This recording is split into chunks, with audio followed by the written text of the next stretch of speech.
जय। सच्चे दरबार की जय। अस्मिता दीदी का हेलो आज एतबार ना कैलू हाँ हाँ हाँ ना कहनी है ना कैलू हम कर लेनी हाँ का तो थोड़ा बहुत हमरो आशीर्वाद मांग दा ली मांग लेनी है तारो लगी चलो तू तो हमार जिंदगी बन गई तब तो तारे ना मांगा अब तू तो हमार जिंदगी बन गई जीवन साथी जीवन साथी मरना है जीना जीना है साथी एकदम गंगा जी नहा लेनी है पहला डुबकी तारा नाम के मारनी है देखिए क्या कहेगा कैसे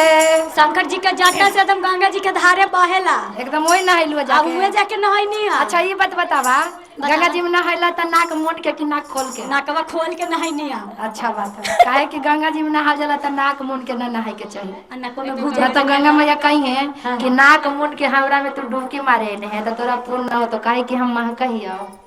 नाकवा ने पनिया घुस जेती ना ढूंढते ना आगे हम तो कैसे कहे के बा कैसे जब हम बुझाई के लिए गंगा जी में तो का होई चले के बा आगे जान बसती तो लाख रुपए फिर गंगा जी जेबी तो प्रेम से बोले शंकर भगवान की जय। ये चाची खिसवा घरे करिया नहीं जब तनी तालियां बजाई हा हाँ अरे गंगा मैया के खिस्सा कर देथिन कि हम गंगा मैया के खिस्सा ना करते तोर ध्यान कहाँ आलो हाँ प्रेम से बोले शंकर भगवान की जय। प्रेम से बोले गंगा महारानी की जय। तो वही पर कहे के बाद कैसे हम तासे बजे के जाटा में ना होइले बनी हो जय हो हम तासे बजे के जाटा में ना होइले बनी हो हम तो जावन जावन मांगले ओए पाइले बनी हो हम तो जा भलवा मांगले ओए पाइले बनी हो हम तो सेब जी के जाटा से नहाइले बानी हो हम तो से बजे के जाटा से नहाइले बानी हो हम तो जावन फलवा मांगले हो पाइले बानी हो हम तो जावन फलवा मांगले हो पाइले बानी हो हम तो जावन फलवा मांगने ओए पाइले बानी हो हम तो जावन फलवा मांगले हो पाइले बानी हो इतना ना करे के बस ना दीदी कैसे घर के मालिक अभी ससुर जी बारा हाँ हाँ तो वही पर कहे के बा कैसे कहे के बा हमारा घर के मालिक बा हमारा ससुर बारन हो हमार घरवा के मालिक बा हमार सासू बारे हो हमारा घर के मलकिनिया हमारा सासु बारन हो हमार घरवा के मालकिनिया हमार सासू बारे हो तो हमारा दिलवा के मालिक बा हमारा साइये बारन हो हमार दिलवा के मालिक बा हमार साइये बारे हो हमारा दिलवा के मालिक बा हमारा साइये बारन हो हमार घरवा के मालिक बा हमार सासुर बारू हो हमारे घरवा के मालिक बा हमार सासू बारे हो तो हमार दिलवा के मालिक बा हमार साइये बारे हो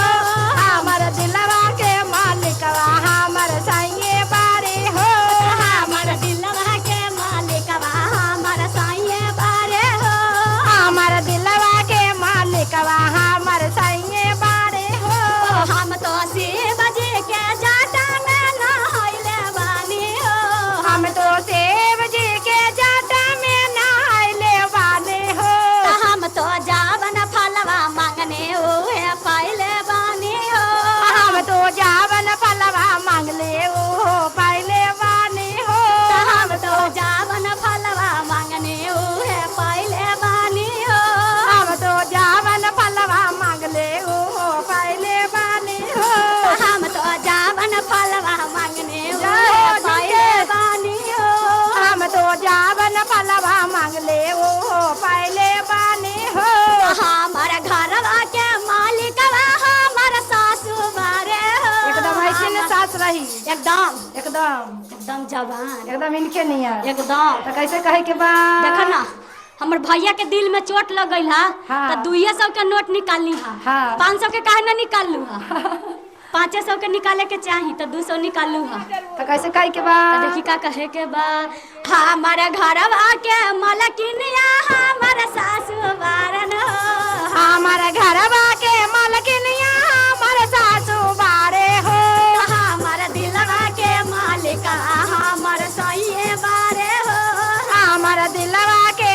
मालिकवा हमर सैये बारे हो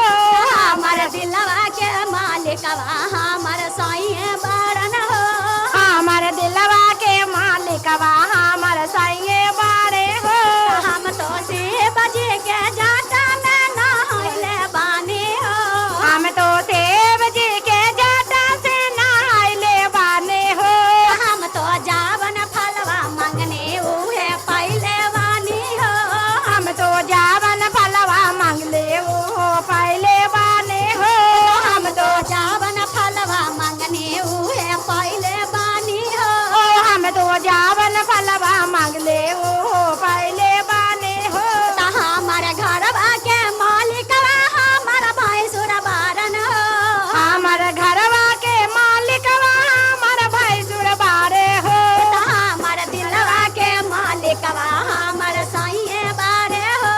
हमर दिलवा के मालिकवा हमर सैये बारे हो हमर दिलवा के मालिकवा हमर सैये बारे हो हमर दिलवा के मालिकवा हमर सैये बारो हो हमर घरवा के मलकिनिया हमर गोतिनिया बारन हो हमर घरवा के मालकिनिया हमर गोतिनिए बाने हो हमर दिलवा के मालिकवा हमर सैये बारे हो हमर दिलवा के मालिकवा हमर सैये बारे हो हमर दिलवा के मालिकवा हमर सैये बारे हो हमर दिलवा के मालिकवा हमर सैये बारे हो हम तो शिव जी के जाटा में नहाइले बानी हो हम तो शिव जी के जाटा से नहाइले बाने हो हम तो जावन फलवा मांगले ओ पहले वाले हो हम तो जावन फलवा मांगले ओ पहले बाने हो हम तो जावन फलवा मंगने उहे पहले बानी हो हम तो जावन फलवा मांगले ओ पहले बाने हो हमर घरवा के मालिकवा हमर देवरवा बारन हो हमर घरवा के मालिकवा हम देवर में बारे हो हमर दिलवा के मालिकवा हमर सैये बारे हो हमर दिलवा के मालिकवा हमर सैये बारे हो हमर दिलवा के मालिकवा हमर सैये बारे हो हमर दिलवा के मालिकवा हमर सैये बारे हो हमर घरवा के मलकिनिया हमर देवरानिया बारन हो हमर घरवा के मालकिनिया हम ननदिए बारे हो हमर दिलवा के मालिकवा हमर सैये बारे हो हमर दिलवा के मालिकवा हमर सैये बारे हो हमर दिलवा के मालिकवा हमर सैये बारे हो हम तो शिव जी के जाटा में नहाइले बानी हो हम तो शिव जी के जाटा से नहाइले बाने हो हम तो जावन फलवा मांगले वो पहले बाने हो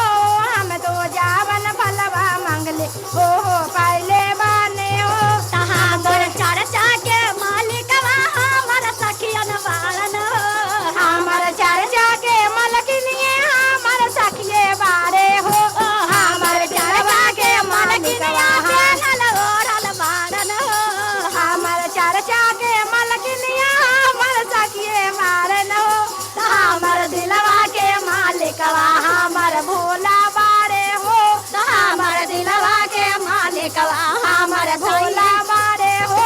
हमर दिलवा के मालिकवा हमर भोला बारे हो हमर दिलवा के मालिकवा हमर भोला बारे हो हमर दिलवा के मालिकवा हमर भोला बारे हो हर हर महादेव की जय।